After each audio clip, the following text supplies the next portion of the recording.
इनमें श्री कृष्ण का महल कौन सा है? द्वारिकाधीश कृष्ण कहाँ रहते हैं? बोले जो महल देख रहे हो ये महल ऐसा है, इन सभी जगह पर द्वारिकाधीश ही रहते हैं, क्योंकि द्वारकाधीश के महल में ही सारी अयोध्या, सारा वह द्वारिकापुरी के नगर नर नारी निवास करते हैं। द्वारिका ऐसी द्वारिकापुरी बनी है जिसमें समस्त मथुरा के जो निवासी थे वो द्वारिका में ही प्रवेश कर गए।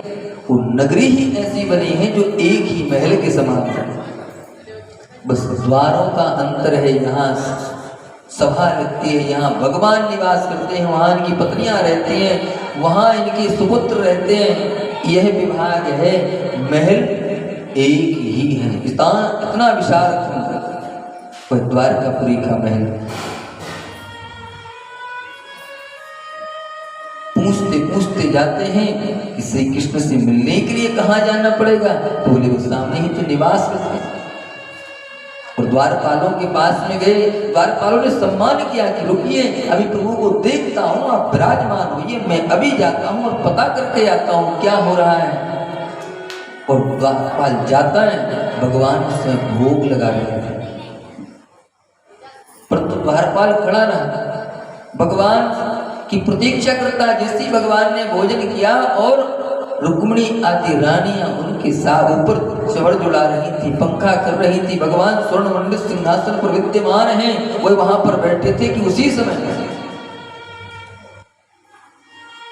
भगवान को देखा और भगवान की दृष्टि पड़ी उस सेवक के ऊपर। क्यों, क्या बात है? बोले आज एक ब्राह्मण आया है द्वार पर। बोले उसको लाए क्यों नहीं? बोले आप भोग लगा रहे थे। क्या आज्ञा है? क्या नाम है, कौन है? शीस पका न जगा तन पे, प्रभु जान ही कौन बसो के ग्राम, धोती मठी सिलटी दुपटी, पान उपान ही की नहीं छाओ, द्वार खड़ो तुझ दुर्बल एक, रहो जगिसो वसुधा अभिरामा, और पूछत दीन दयाल को नाम, और बतावत आपनो नाम सुदामा। हे गोविंद, हे गोपाल, हे द्वारकाधीश, हमारी सामर्थ्य नहीं है कि हम आपकी इस चलती हुई सभा में हम उसको कोई व्यवधान उत्पन्न करें, परंतु द्वार पर एक ब्राह्मण आया है जो देखने में गरीब है, विपन्न है, कपड़े वस्त्र भी साबुत नहीं है, परंतु उसके मुखारविंद पर दिव्य तेज है, सूत्र धारण किए हुए हैं, परंतु वह अपने आप को आपका सखा बता रहा है। और आपके सखा तो प्रभु ऐसे ही होते हैं, निष्पन्नी होते, संती होते, परमहंसी होते। तो बोले उसका नाम क्या है? बोले सुदामा। इतनी बात सुनते ही द्वारकाधीश श्री कृष्ण वहां से खड़े हुए और दौड़ पड़े और सीढ़ियों पर सीढ़ियां लांघते चले जा रहे हैं। दुपट्टा कहीं गिरा, उनकी हार कहीं गिरे, मुकुट कहीं छूट गया, कोई सुध नहीं भगवान के लिए। और दौड़ते दौड़ते गए और देहलियों को पार करते ही महल के द्वार पर पहुंचे और सुदामा जी को देखा, आंखों से अश्रु भर आए और लिपट करके दोनों सखाओं ने एक दूसरे का अभिवादन किया। एक बार तो अभिषेक भगवान ने द्वार पर ही कर दिया अपने अश्रुपातों के द्वारा। मित्रों, सुदामा तुमको हमें अब याद आई? अरे पहले आ जाते, तुम्हारे इस दशा को देख करके मुझे बड़ा दुख हो रहा है। पहले क्यों नहीं आए मित्र? क्या तुम्हें मेरी याद नहीं आई? याद आई तो इतने दिनों बाद आई। क्या कभी तुम्हें मुझसे मिलने की प्रेरणा नहीं हुई? आओ चलो चलते हैं, आपका ही तो घर है। सुदामा जी को लेकर के अंदर गए महल में। जिस सिंहासन पर द्वारकाधीश बैठते हैं उस पर विराजमान किया। माता रुक्मिणी को लगता है कि इंद्र भी आए तो भगवान से मिलने के लिए समय चाहिए। ये कौन सा ब्राह्मण है कि आज भगवान दौड़े दौड़े चले गए, अपने वस्त्रों को भी अस्त व्यस्त कर लिए। ऐसा तो मैंने भगवान को कभी आज तक उतावला नहीं देखा। माता रुक्मणी का यह देख करके अन्य अष्टपटरानियां विलाप करती कि मैंने भगवान को कभी ऐसा नहीं देखा, ऐसे तो मैंने कभी युद्ध के समय भी भगवान को इतना अस्त व्यस्त नहीं देखा। वीरता के समय, लड़ते झगड़ते समय नहीं रहता है कि हमारे वस्त्र कहाँ गिर रहे हैं, परंतु भगवान की बेसुधी इस सुदामा नाम को लेकर के ऐसा क्या हो? भगवान से पूछूंगी। भगवान ने आदेश दिया माता रुक्मिणी को कि जाओ, ये ब्राह्मण देव हमारे यहाँ आए हैं, हमारा अहोभाग्य है, द्वारका नगरी पवित्र हो गई कि आज ऐसा ब्रह्मवित्तम ब्राह्मण, मेरा मित्र बचपन का सखा, मैं जानता हूँ कितने बड़े विद्वान हैं, आज हमारी द्वारका में आए, हमारी द्वारका ही धन्य हो गई। भगवान का ये बात सुनकर के सोने का चरण पादुका, चरणों को धुलाने के लिए सोने का कटोरा लेकर के आई रुक्मिणी जी, और एक स्वर्ण पात्र में जल भर करके लाती हैं और भगवान श्री कृष्ण अपने मित्र बचपन के सखा सुदामा जी के चरणों का प्रक्षालन करते हैं और आंसुओं से ही भगवान ने पहले पैर धोए। जल जब तक आया, भगवान के नेत्रों से टपकने वाले अश्रुपातों से श्री कृष्ण के आंसुओं से ही श्री कृष्ण के सुदामा जी के चरण धोए। पानी परात को हाथ छुओ नहीं, नैनन के जल सौ पग धोए। जल बाद में उठाया। माता रुक्मिणी जल की धारा प्रवाह करते हैं और भगवान द्वारकाधीश श्री कृष्ण सुदामा जी के चरणों का प्रक्षालन करते हैं और अपने पीतांबर से उनको पहुंचते हैं और कहते हैं, मित्रों अब बताओ तुमको हमारी अभी याद आई? अच्छा एक बात बताओ, शादी हुई कि नहीं? बोले हाँ हुई है।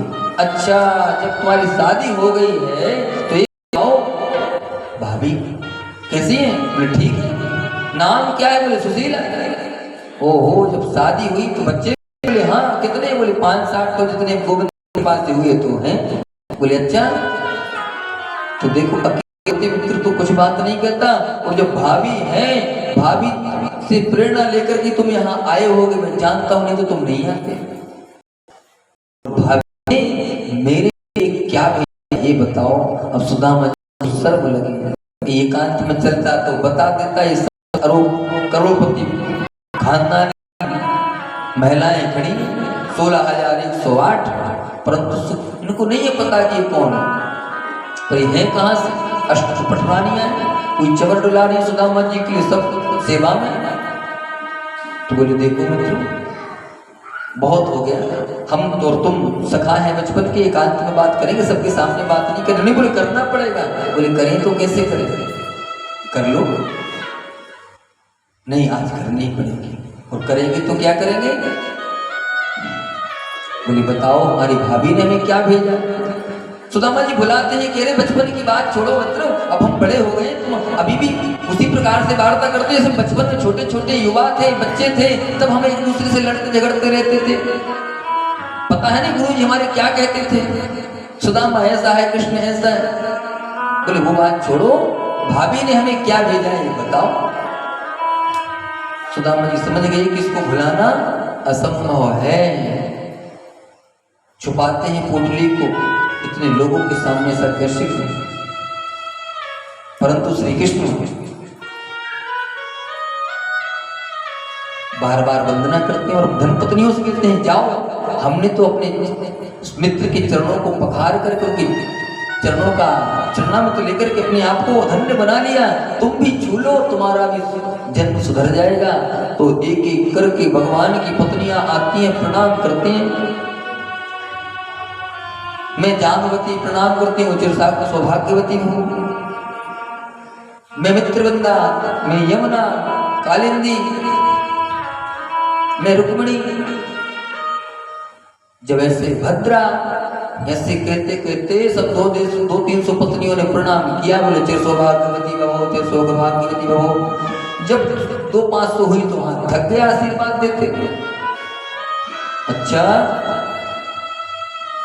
बोले कन्हैया ये बताइए कौन है? बोले धर्मपत्नी है हमारी। बोले इतनी सारी? बोले हाँ। बोले पूरी अभी और कितनी है? बोले पूरी तो 16,108 है। बोले कहा करो लाला, हमारे बस की बात नहीं भैया इतने आशीर्वाद देना।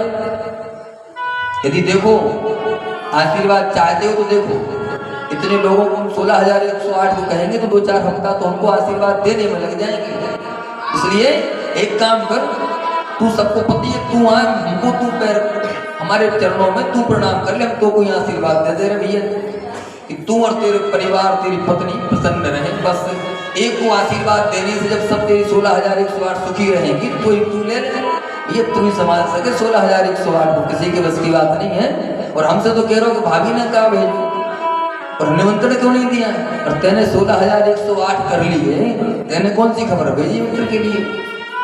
बोले कन्हैया बोले कि तुमने तो तुम्हारा विवाह हुआ होगा, संबंध बना होगा, आसपास के परिवार के सब लोग एक दूसरे से मिले होंगे।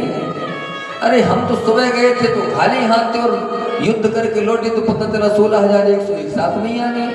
गए थे अपनी टेंशन मिटाने के लिए, वहां से एक टेंशन और मिल करके आ गई, जामवती को लेके आए। बोले हमने तो कब क्या किया हमको खुद पता ही नहीं है, गए थे अकेले, एक साथ में कितनी पत्नियां लौट आए हमें खुद ही पता नहीं। भगवान बोले पर तुम्हारा तो नियम से हुआ होगा, अब बताओ कि भाभी ने क्या भेजा? और सुदामा जी छुपाते हैं, श्री कृष्ण को दिखाई दे जाती है कांच में दुबकी हुई पोटली और छीलते हैं, और उस पोटली का रंग रूप और स्वभाव देख करके उनकी आंखों से आंसू टपकते हैं। और पोटली को खोल करके एक मुट्ठी चावल खाते हैं और कहते हैं कि मैंने जो इंद्र एक चक्रवर्ती सम्राट को जो सुख होता है वह मैं सुख अपने मित्र सुदामा के परिवार को प्रदान करता हूँ। दूसरी मुट्ठी गाय जो सुख इंद्र अनुभव करता है वैसा वैभव हमारा मित्र के सुख मित्र का परिवार अनुभव करे। और तीसरी मुट्ठी खाने लगे तो रुक्मिणी जी ने कहा मन ही मन वार्ता हो गई, क्या हमको भी सुदामा जी के पास भेज दोगे? कहने पर रुक गई रुक्मिणी जी के रोकने पर पति कितना दान करे, पत्नी हाथ पकड़ सकती है पति का, क्योंकि उसको दक्षिणांगन में बिठाया जाता, वहां पत्नी प्रधान है। और किसी कार्य में ऐसे कई कार्य हैं, अभिषेक है, राज दूत, बाहर जाना फिरना, इसमें पत्नी को बामांग माना जाता है, वहां पत्नी का नहीं पति का प्रमुखता। और ऐसा हुआ रुक्मिणी जी के रोकने पर भगवान रुक गए, अश्लोपात होते हैं। रुक्मिणी जी कहती है अरे यही चावल खाते रहोगे तो क्या होगा? अपने मित्र के साथ अंदर चलो, कक्ष में 56 प्रकार के व्यंजन तैयार हो चुके हैं, भोजन पदार्थ करो। उस श्री कृष्ण और सुदामा ने बैठकर के दोनों मित्रों ने भोजन किया। सुदामा जी ने कुछ चाह नहीं की तो भगवान के लिए भी डर लगता है कि अपने मित्र को दूं तो क्या दूं, ये मित्रता का अपमान है। मित्र कहीं ये ना समझ ले कि मैं इसको दे रहा हूं, अपना बड़कपन दिखा रहा है।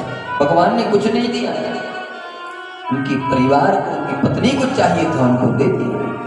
भगवान के भक्त को तो केवल भगवान के अलावा कुछ नहीं चाहिए। और ऐसा हुआ रात्रि भर विश्राम किया।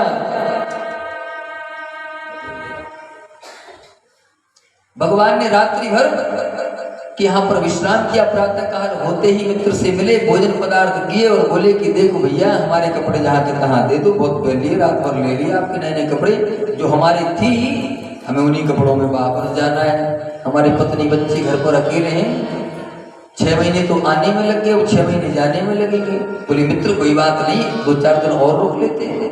बोले नहीं बस हो गया भैया, ये 56 भोग देख करके हमारा मन नहीं बढ़ता, हमें तो अपनी जो रूखी सूखी खाते हैं तो वही अच्छी लगती है, इसका स्वभाव तो बचता नहीं। और सुदामा जी रात्रि भर विश्राम किए, अपने मित्र से मिलने की बात प्रसन्न हो गए। मैंने द्वारकाधीश कृष्ण को देख लिया, अब तो मेरी कोई चाह रही नहीं। और चल दिए अपने नगर की तरफ, अपने गांव की तरफ जा रहे हैं। और इनकी मन में यही चाहना है कि कैसे भी करके मैं